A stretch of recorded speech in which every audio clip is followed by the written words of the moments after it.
est-ce que c'est une obligation pour Charles Blé Goudé d'être avec Laurent Gbagbo? C'est ça qui me tue en fait.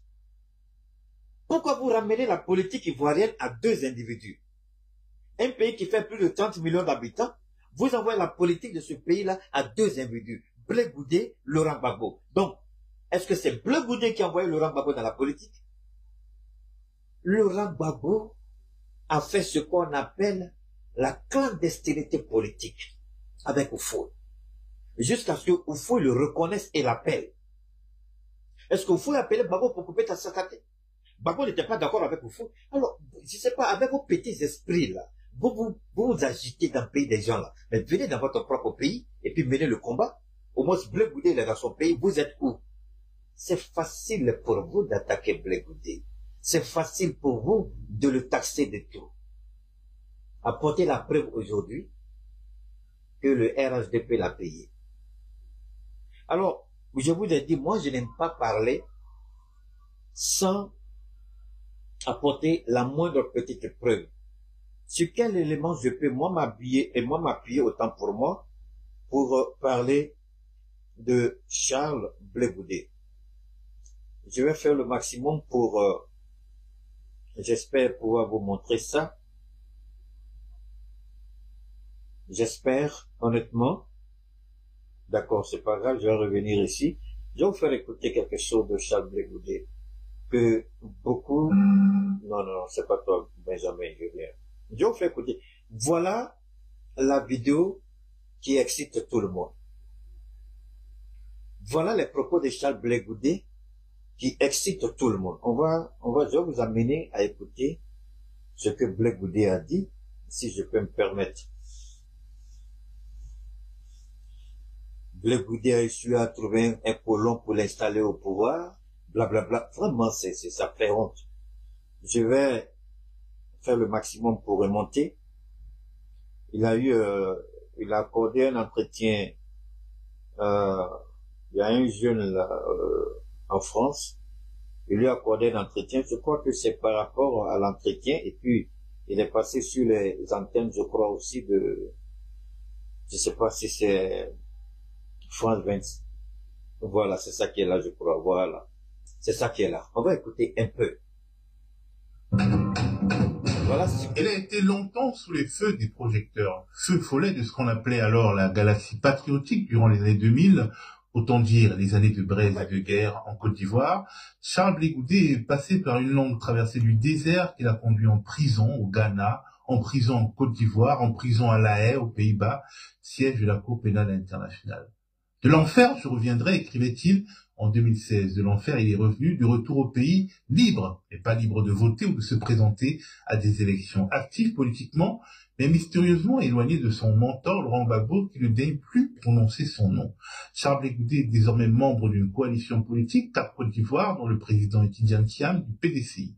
Avec lui, nous parlons de l'actualité politique chaude en Côte d'Ivoire, et de lui aussi, un peu. Bonjour Charles Blé Goudé. Bonjour Théo. Alors, comment ça va à un peu moins de 4 mois de l'élection présidentielle en Côte d'Ivoire? Comment ça? Je vous ai dit, j'ai un principe. Je ne parle que sur la base de ce que j'entends. C'est trop fort. Je vais vous laisser écouter, ne vous en faites pas. Tous ceux qui parlent aujourd'hui, tous ceux qui l'appellent de Blé Goudé, est-ce que Blé Goudé connaît mon numéro de téléphone? Peut-être, comme c'est un numéro qui est international, tout le monde connaît. Est-ce que Blé Goudé m'a appelé une seule fois? Jamais de la vie. Mais je vais me fonder sur un élément avant de vous laisser écouter.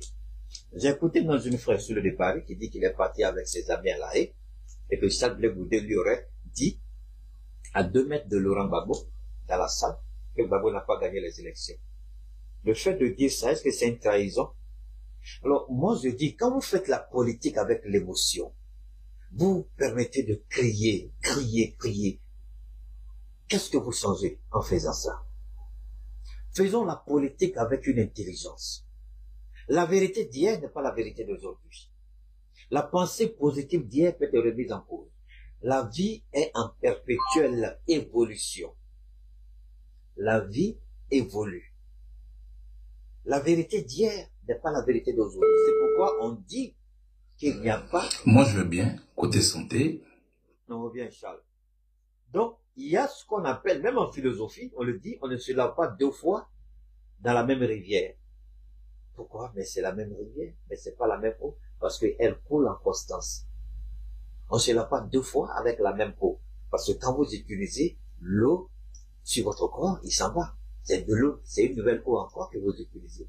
C'est pas la même eau, même le seau d'eau, quand vous utilisez, une fois que vous enlevez une partie, ce n'est plus l'eau que vous avez pris, ce n'est plus l'eau initiale. Alors, les gens ont un problème. Quand c'est eux, là, quand c'est eux, si tu me dis ça encore, je te chasse de mon dire. Tu n'es pas le seul ici. Je m'en fous de ce que tu me dis, tu n'écoutes pas, il faut sortir. Sors. Alors, je continue. Maintenant, je répète. Quand c'est eux, ils sont prêts à tout masquer. Est-ce que Afousatou Bamba n'est pas sorti de l'hôtel du Golfe par les forces françaises, les forces onusiennes, pour la faire embarquer dans un avion, pour faire le tour des capitales occidentales et dire que le Gbagbo n'a pas gagné les élections? Pourquoi cela ne dit pas ça ici? C'est-à-dire, arrêtez de mettre le feu dans ce pays. En 2020, quand vous avez dit aux Ivoiriens de sortir, j'ai dit ne sortez pas. Moi, je m'en fous que ce soit une personne qui me regarde. Je m'en fous que ce soit 2 personnes qui me regardent. Mais quand j'ai fini de parler, dans les instances de décision, la plupart, on prend des décisions sur ce que je dis. Juste en Côte d'Ivoire, on dit quand l'État sort, après il faut regarder après la décision. Au moins, je peux taper, toi, tu as fait quoi? Je ne t'insulte pas, mais je mets les faits devant toi. Je m'en fous qu'1 million de personnes aient te regarder. Ça, c'est toi. Peut-être que ça cause de ça de sortir. Moi, ce n'est pas à cause de ça que je suis sur les réseaux. Je ne suis pas sur les réseaux à cause de la visibilité. Je suis sur les réseaux parce que je mène un combat.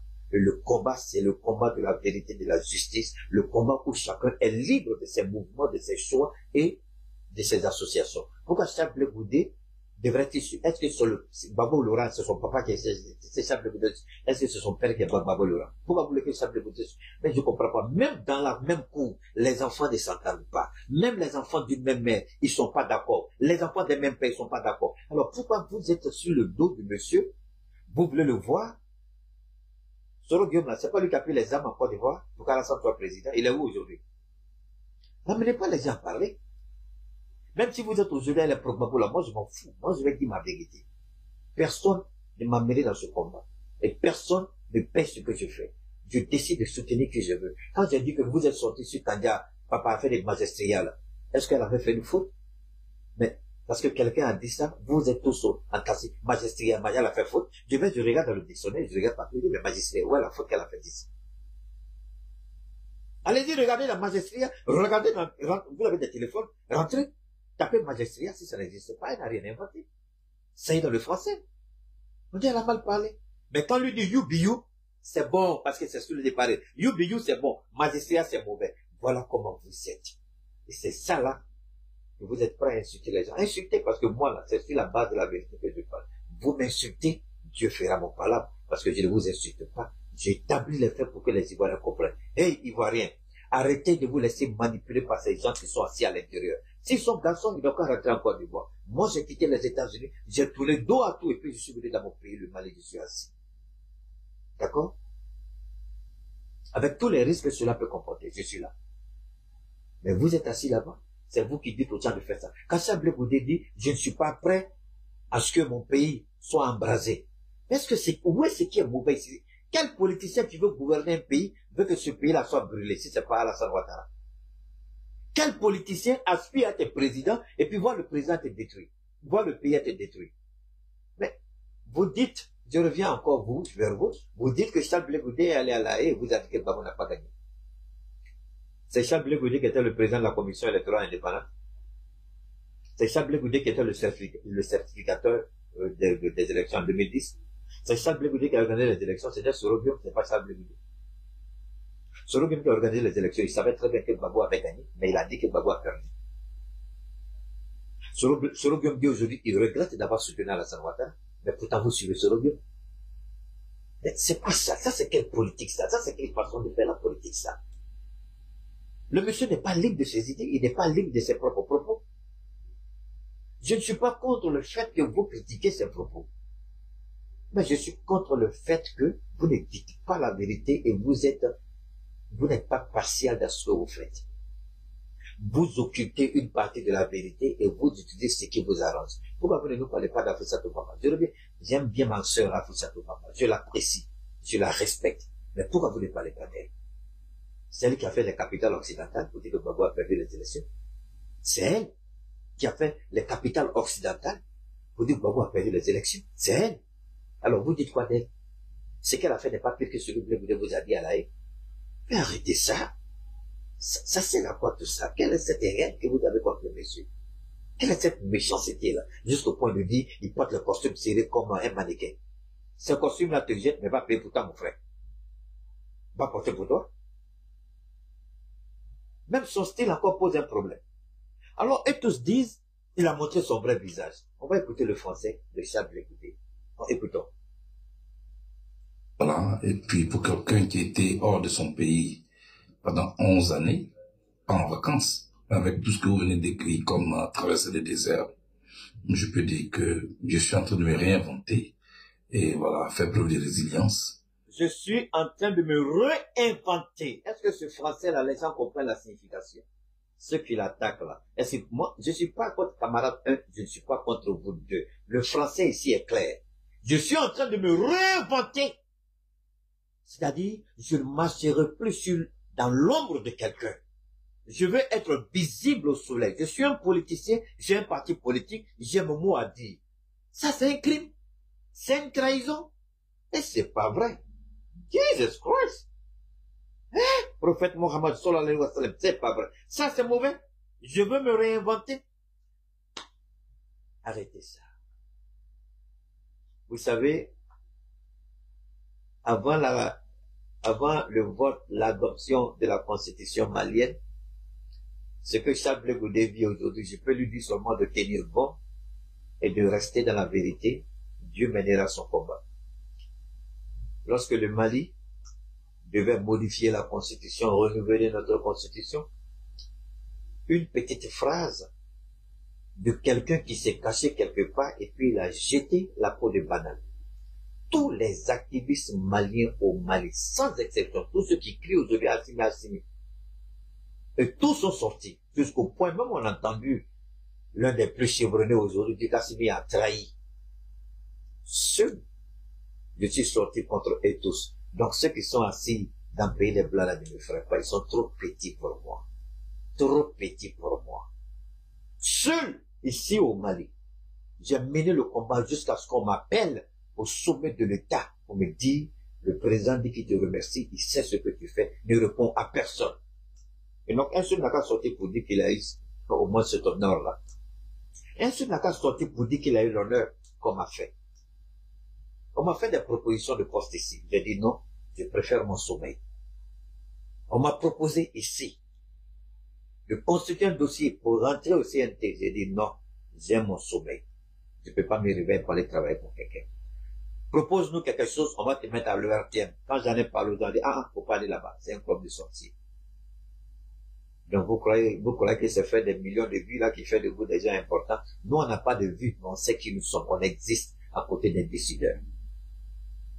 Je dis, j'aime mon sommeil, je ne peux pas aller travailler pour quelqu'un. Les autorités sont étonnées, mais voilà quelqu'un. Mais tu parles, mais on veut maintenant, je dis, non, j'ai sommeil. Et puis je suis bien là où je suis, je peux plus vous aider que si je suis à côté de vous. Mais si je suis à côté de vous, que je vois certaines choses, je ne peux pas dire. Mais quand je ne suis pas là, à côté de vous, je le dis intelligemment, vous pouvez voir tout ce qui est quelque chose. Donc,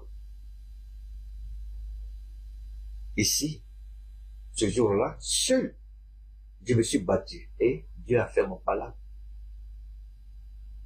J'ai dit, vous attaquez avec la mauvaise lecture. C'est un avant-projet. Même les grands pions, les grands politiciens se sont mis dans la danse. J'ai dit, mais est-ce que vous comprenez un peu le français? Est-ce que vous savez comment l'adoption d'une constitution se fait? Il y a l'avant-projet qui va au Conseil des ministres, qui va ensuite au CNT.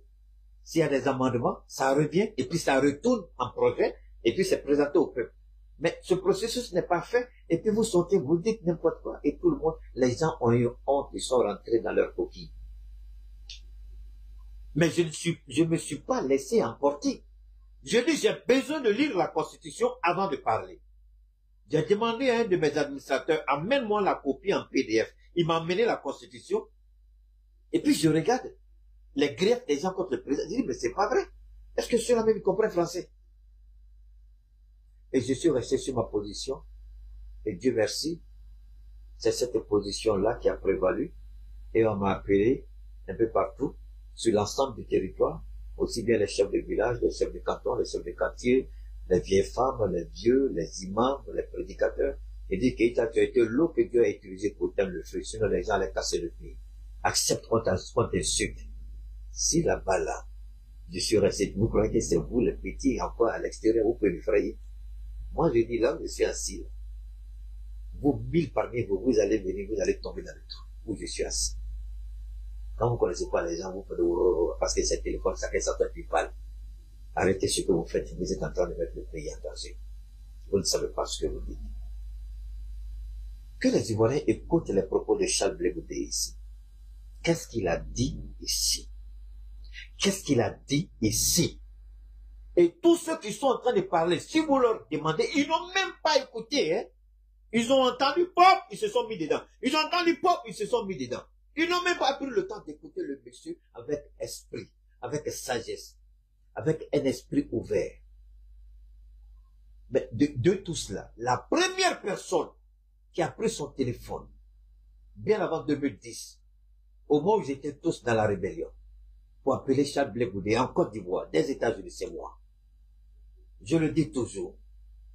Il avait un meilleur ami, j'oublie le nom de ce ami-là. C'est grâce à une amie à moi, journaliste, que je suis rentré en contact avec la Galaxie Patriotique. Si quelqu'un, parce que ce jour-là, j'avais reçu de façon claire et nette une révélation sur Charles Blé Goudé. C'était de lui dire de mettre bas la tête. Mais ce que j'avais vu là, ce jour, c'est ce que je suis en train de vivre aujourd'hui. Mais pourtant, Charles Blé Goudé n'est pas devenu un ennemi. Malgré tout ce qu'on dit de lui, j'écoute ce que tout le monde dit, mais j'ai pris le temps de lui, je le regarde, je l'écoute, qu'est-ce qu'il dit? Et chaque fois qu'on dit, il a fait ça, quand je vais regarder ses propos, je ne vois rien, je dis, mais pourquoi les gens font ça? Et c'est les gens qui jurent sur Dieu, hein, attention, ils jurent sur le Coran, la Bible, la Torah, et puis tiennent des propos. Je suis d'accord que vous avez juré sur la Bible, la Torah, le Coran, tout ça autre, le Blé Goudé vous a dit ça. Mais ce que vous oubliez, à l'époque, quand vous allez voir Charles Blé Goudé, attention, qui était Sorogium? Sorogium était le président de l'Assemblée nationale.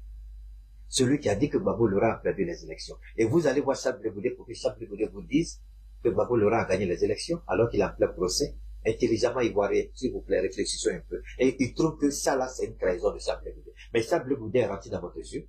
Il ne sait pas qui vous étiez. Il ne sait pas si vous étiez des espions. Il ne sait pas si vous étiez allé pour tirer sa langue. Il ne sait pas quelles étaient vos intentions. Vous allez vous poser, vous, Gbagbo n'a pas gagné l'élection. C'est fini. Il sait que vous êtes des soutiens de Sorogium, qui était à l'époque président de l'Assemblée nationale. Et vous voulez que Charles Blé Goudé vous dise, oh, Gbagbo a gagné les élections. Pendant qu'il a plein procès. Et puis vous allez faire vos directs. Ah, voilà ce que Charles Blé Goudé a dit. Et demain, ça va le condamner. Il a pigé sa peine, vous n'étiez pas avec lui. Il a vécu sa galère en prison, vous n'étiez pas là. Alors pourquoi vous voulez que vous allez, parce que vous êtes allé le voir là, il n'a qu'à vous dire que c'est, comment on appelle ça, Gbagbo qui a gagné les élections. Pourquoi vous voulez qu'il vous dise ça? Gbagbo Laurent lui-même qui est sorti des choses là. Gbagbo Laurent lui-même, il a toujours dit il faut compter. Il a toujours dit il faut compter. Maintenant quand vous dites ça, vous a dit ça. Pendant son procès, quand on lui a posé la question, qu'est-ce qu'il a répondu? La réponse qu'il vous a donnée là, c'est la même réponse qu'il a donnée au juge. Arrêtez ça, c'est ce que vous faites là. C'est-à-dire que si vous voulez ramener l'histoire là, ne vous ne mettez pas à Charles Blé Goudé. Faites ressortir tous les propos. Alors je vous invite ivoirien, allez-y regarder les archives de toutes les déclarations de Sorogium en 2010, 2011, Afissatou Baba 2010, 2011. Tout ce qu'ils ont dit de Laurent Gbagbo, allez-y écouter Père son âme, le président Aimé Henri Konaté, qu'est-ce qu'il a dit de Laurent Gbagbo? Arrêtez ce que vous faites. Blé Goudé est le seul à avoir dit que Laurent Gbagbo a perdu les élections. Bédié ne l'a pas dit. Afissatou ne l'a pas dit. Sorogium ne l'a pas dit. Ouattao ne l'a pas dit. Alors, est-ce que c'est un crime pour avoir dit que Gbagbo a perdu les élections? Mais dans tous les cas, la vérité a prévalu. Ils ont été tous acquittés. S'il était, tout ce que vous dites de Blé Goudé là, s'il était salé, il allait rester à la haie. Mais pourquoi il a été acquitté? C'est vrai que les deux ont été amenés. Mais pourquoi il a été acquitté? Ayez un peu de pudeur quand vous parlez, un peu de décence quand vous dites des choses. Alors parlons des derniers développements de l'actualité dans votre pays. Au moment où nous tournons, le congrès du RHDP, le parti au pouvoir, s'est déroulé sans qu'Alassane Ouattara ne sorte du bois et ne dise s'il est candidat ou pas. Alors peut-être au moment où la vidéo sera diffusée, il se sera décidé, mais hasardons-nous un pronostic. Est-ce qu'il y va ou est-ce qu'il n'y va pas? C'est bien. Moi, je suis pas dans sa tête. Et puis, en général, j'aime pas jouer les policiers, les autres leaders politiques ou les autres formations politiques. J'ai mis en place une formation politique qu'on appelle le Congrès panafricain. Et je me structure, je m'organise, je me construis, et je suis focus là-dessus. Et puis, il y a maintenant le pays lui-même, qui est à 4 mois de ses élections. Et ma préoccupation seconde, c'est de faire en sorte qu'on ne puisse pas répéter l'histoire en replongeant dans des conflits électoraux. Est-ce que ça, c'est être un soutien d'Alassane Ouattara? Est-ce que ça, c'est s'attaquer à Laurent Gbagbo? Est-ce que ça, c'est accuser Sorodio? Le français, il est là, hein. Chacun de nos parents nous a mis à l'école, hein. Nos parents nous ont mis à l'école, hein. Chacun est allé, chacun a appris quelque chose.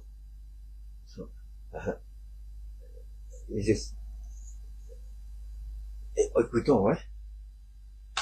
Je me considère comme ceux qui, d'une manière ou d'une autre, vont gérer la suite. Parlant de ma génération. Alors, je pense que ces points-là me semblent beaucoup plus importants au niveau de la stabilité du pays et de la suite qui va nous être léguée. Léguée pas comme héritage politique en tant que tel, mais parce que nous sommes à la fin d'un cycle. Quand ce cycle est fini. Vous comprenez bien. Voilà ce que, enfin, et j'ai pas envie d'être désagréable, voilà le français qui a perturbé beaucoup de ceux qui disent qu'ils sont sur les réseaux. Enfin, chacun se donne le titre qu'il veut. Nous sommes à la fin d'un cycle. Nous ne voulons pas un héritage politique.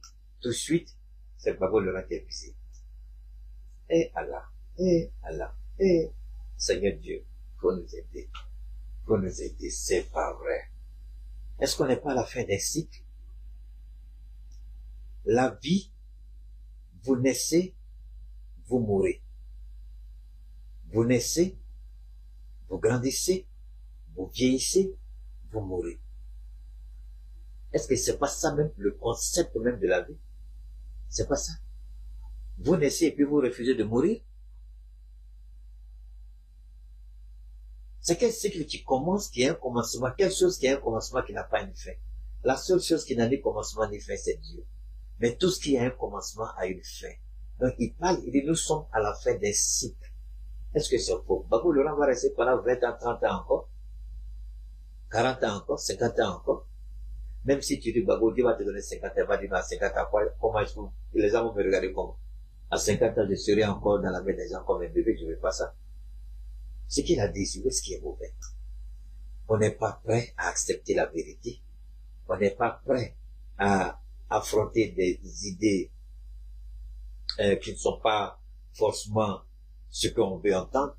Donc, automatiquement, il a trahi. Donc, le monsieur n'est plus libre d'exprimer sa pensée. Vous dites que vous vous battez pour la démocratie et vous accusez quelqu'un qui exprime ses idées démocratiquement. Quelle démocratie vous êtes en train de défendre ici? Moi, je veux bien savoir. N'oubliez pas de vous abonner et d'activer la cloche de notification pour rester informé de nos prochaines vidéos. Restez à l'écoute pour les développements passionnants à venir.